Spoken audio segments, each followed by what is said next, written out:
Kupang ini kan kota tandus, terkenal dari dulu. Kupang kota tandus. Tapi bagaimana dengan yang tandus ini kita membuat alam kita bisa menghasilkan sesuatu untuk kehidupan kita. Nama saya Gertrudis Tekepere. Umur saya 68 tahun. Saya tinggal di Desa Eltua, Kecamatan Taibeno, Kabupaten Kupang. Sudah 5 tahun saya tinggal di sini. Awalnya saya mulai tanam-tanam yang pohon-pohon yang tua-tua, yang pohonnya pohon besar. Terus kemudian saya ambil keputusan, masih pergi datang, tapi saya ambil keputusan karena tanaman ini tidak aman dari ternak bahkan dari manusia. Jadi saya ambil keputusan untuk tinggal di sini. Awalnya saya tinggal di sini dengan rumah bebak. Satu air rumah bebak, terus belum ada listrik, belum ada air. Karena keinginan saya dari batin saya tuh saya mau tenang saja, jadi saya ambil keputusan pisah dari anak-anak untuk tinggal di kebun. Jadi awalnya saya tinggal di sini mungkin karena hobi juga untuk bertanam, jadi saya mulai tata ini. Jadi awalnya sih tanam biasa-biasa saja sambil ternak babi. Awalnya saya babi 3 Mai, 1 laki. 2 tahun kemudian berkembang biak, jadi besar. Jadi saya bisa buat sesuatu mulai dengan saya bangun dari rumah bebak. Saya pikir rumah ini kayak tidak layak. Ya saya coba bangun. Saya tinggal di rumah bebak tuh belum ada air, belum ada listrik kakak. Yeah. Saya pakai lilin saja. Tapi karena lilin tidak bagus untuk ini jadi saya pakai pelita. Jadi 3 tahun berjalan baru saya dapat listrik, tapi karena ada berkat sedikit saya bangun satu air di bawah, satu kamar saja untuk saya tinggal.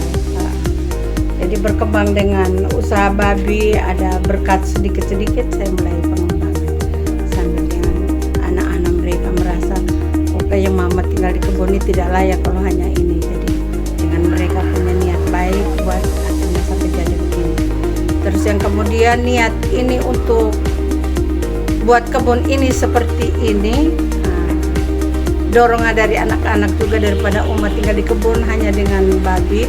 Bagaimana kalau kebun ini kita kembangkan jadi seperti ini. Jadi kalau jadi seperti ini karena dorongan anak-anak juga. Ini semua jadi juga karena mereka punya bantuan juga. Lahan yang saya kerja ini seluas 1000 meter persegi. Saya olah sendiri dengan tenaga yang saya miliki, yang saya percaya saya bisa lakukan sendiri. Saya percaya bahwa itu kekuatan saya bukan karena saya, tapi saya hebat, tapi semata-mata hanya karena Tuhan. Saya percaya bahwa kekuatan saya tuh bersumber daripada Allah sendiri. Terus banyak suka duka yang saya lalui di tempat ini, teristimewa ketika ternak itu 1 tahun beranak normal, tahun kedua masih bagus, tahun ketiga kasih kawin tapi dia tidak berhasil. Tapi saya tidak putus asa. Saya tidak putus asa, saya terus percaya bahwa berkat itu yang Tuhan buat untuk saya tuh ada saatnya. Jadi saya tetap setia untuk ini, tapi terakhir karena 2 tahun tidak produksi, saya jual semua. Nah, ketika ternak saya jual, saya ambil pindah untuk bertanam seperti ini. Jadi seperti sayur, tomat ini yang ada ini, sebenarnya saya karena dari ternak saya tidak peroleh berkat lagi, jadi saya alih. Saya tidak pernah putus asa kakak. Saya terus bersyukur sekalipun banyak hal sih duka yang saya alami, susah payah seperti apa. Kadang-kadang ditinggal sama anak-anak mereka dan mereka kesibukan.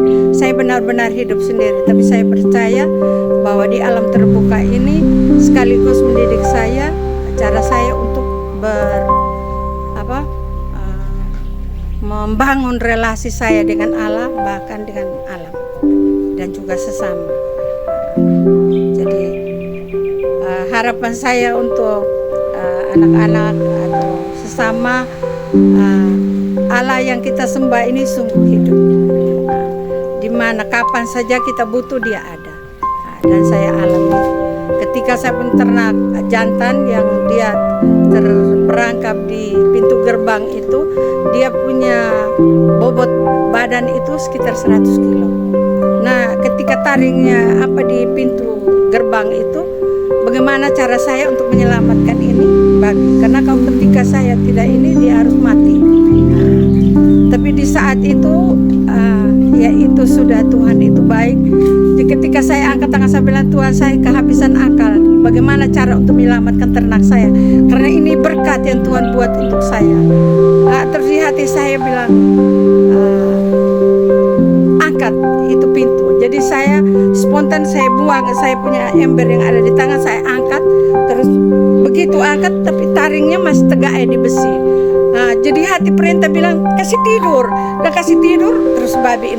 Saya buang spontan tuh kakak, saya buang itu tuh, saya menangis karena di dalam kesendirian saya tidak punya siapa-siapa.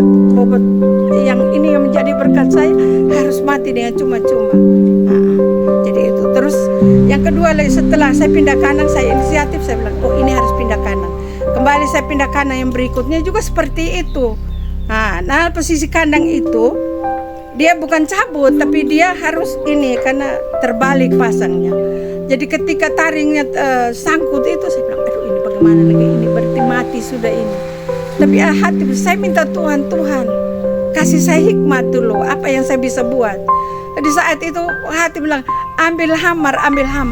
Jadi saya ambil hamar, saya pukul itu lantai dan itu pintu jatuh. Akhirnya babi yang ada ini saya selang 2 bulan saya jual dengan nilai 6 juta rupiah. Jadi saya di dalam satu kehidupan tidak ada kata putus asa.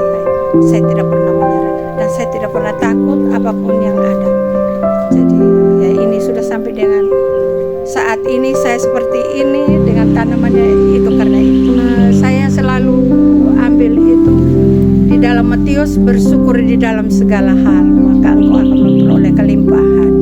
Karena saya di saat duka pun saya syukur, di saat sukacita pun saya syukur.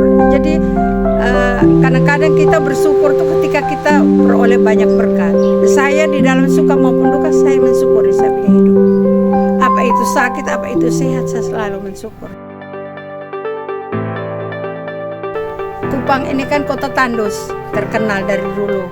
Kupang kota tandus. Tapi bagaimana dengan yang tandus ini kita membuat alam kita bisa menghasilkan sesuatu untuk kehidupan kita, kelanjutan hidup kita. Contohnya sayur mayur ini kan tidak selamanya mesti tanam di lahan. Di lahan yang luas, lahan yang spesial. Di kita punya pekarangan juga bisa. Jadi dengan polybag atau dengan pot atau apa kita bisa akalin untuk menanam sayur. Seperti itu kan. Jadi jangan pernah jemu untuk bertani karena bertani itu membantu kita untuk ini perekonomian kita. Jangan pernah menyerah untuk bertani karena bertani itu kita ini kan hidup ini sekarang sudah zaman modern jadi orang ini, tapi dulu kan kita hidup, kalau kami orang tua dulu tuh hidup dari petani, orang tua petani. Tapi mereka dengan mereka punya keberanian, mereka punya kekuatan yang mereka miliki, mereka bisa mendidik mereka punya anak sampai jadi sarjana. Itu hanya dari bertani, beternak. Jadi jangan pernah merasa hina kalau bertani dan berternak.